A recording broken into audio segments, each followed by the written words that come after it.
पूरा शिवा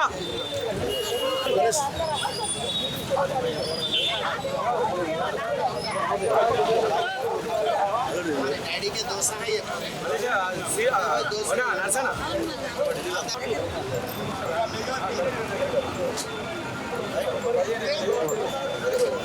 ओके ना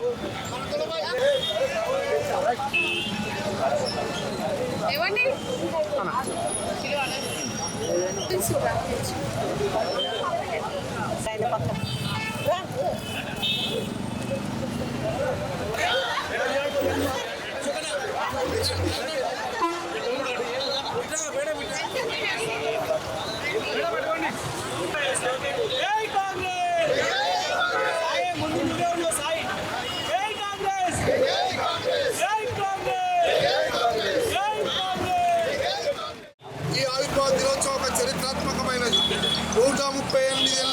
చరిత్ర గలటువంటి పార్టీ ఈ ప్రపంచంలోనే ఏ ఒక్క పార్టీ కూడా లేదు. ప్రజాస్వామ్య రీతిలో సామ్యవాద గణతంత్ర పార్టీగా నెహ్రూ గారి నేతృత్వంలో ప్రధానిగా ఏర్పడి మహాత్మా గాంధీ గారి పోరాటంతో మనం స్వతంత్రాన్ని సంపాదించుకున్నాం. అలాంటి పార్టీ అలా 135 ఏళ్ళు ఈ ప్రజల సేవలో పేద ప్రజానికం గుండు సూది తయారు కానీ ఈ దేశంలో మిసైల్స్ తయారు చేసే స్థితికి తెచ్చింది కాంగ్రెస్ పార్టీ. అలాంటి పార్టీ 10 సంవత్సరాలుగా భారతదేశంలో ప్రజలకు పేదలకు దూరమై కరోనా రక్కస్తో మాయమై ప్రజలందరం కూడా ఆగమ్య గోచరంగా ఉన్న పరిస్థితుల్లో ఈనాడు ఆవిర్భావ దినోత్సవం వచ్చింది.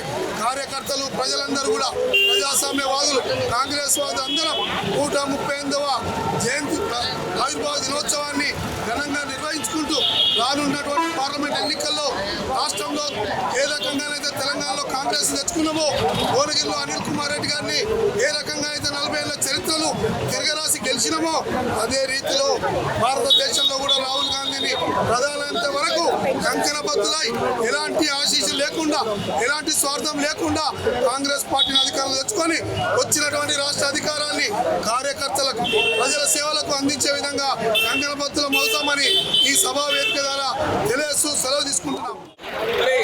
స్వాతంత్రం ముందు ఏదైతే పెద్దలు ఆనాడు స్వాతంత్రం సాధించుకోవాలంటే ఏ విధంగా అయితే మనం ఐక్యంగా పని చేయాలంటే ఒక వేదిక కావాలి. దానికి గాను ఆనాడు యూప్ గారి ఆధ్వర్యంలో బెనర్జీ గారి అధ్యక్షతన ఆనాడు కాంగ్రెస్ పార్టీ పురుగోసుకోవడం జరిగింది. ఆనాడు నుండి మొదలుకొని స్వాతంత్రం ఎంతో మంది త్యాగాలతో స్వాతంత్రం తీసుకురావడం జరిగింది.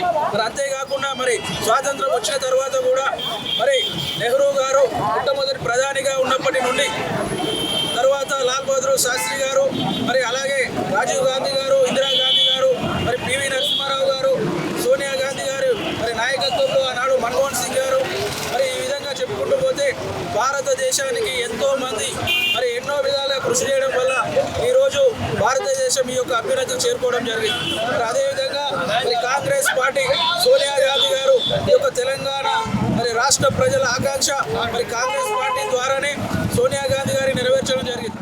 ఈ రాష్ట్రంలో కాంగ్రెస్ పార్టీ అధికారం వచ్చిన తర్వాత ఈ దేశంలో మళ్ళా రాహుల్ గాంధీని ప్రధానమంత్రి చేయాలని దృఢ సంకల్పంతో యువజన కాంగ్రెస్ కానీ ఇండియన్ కాంగ్రెస్ పార్టీ అందరూ కూడా రాజీవ్ గాంధీ గారి దేశంలో ప్రధానమంత్రి చేసే వరకు కూడా ఈ కాంగ్రెస్ పార్టీ ఆవిర్భావ దినోత్సవం సందర్భంగా కాంగ్రెస్ పార్టీ నాయకులందరూ కూడా ప్రతిజ్ఞ చేయడం జరిగింది.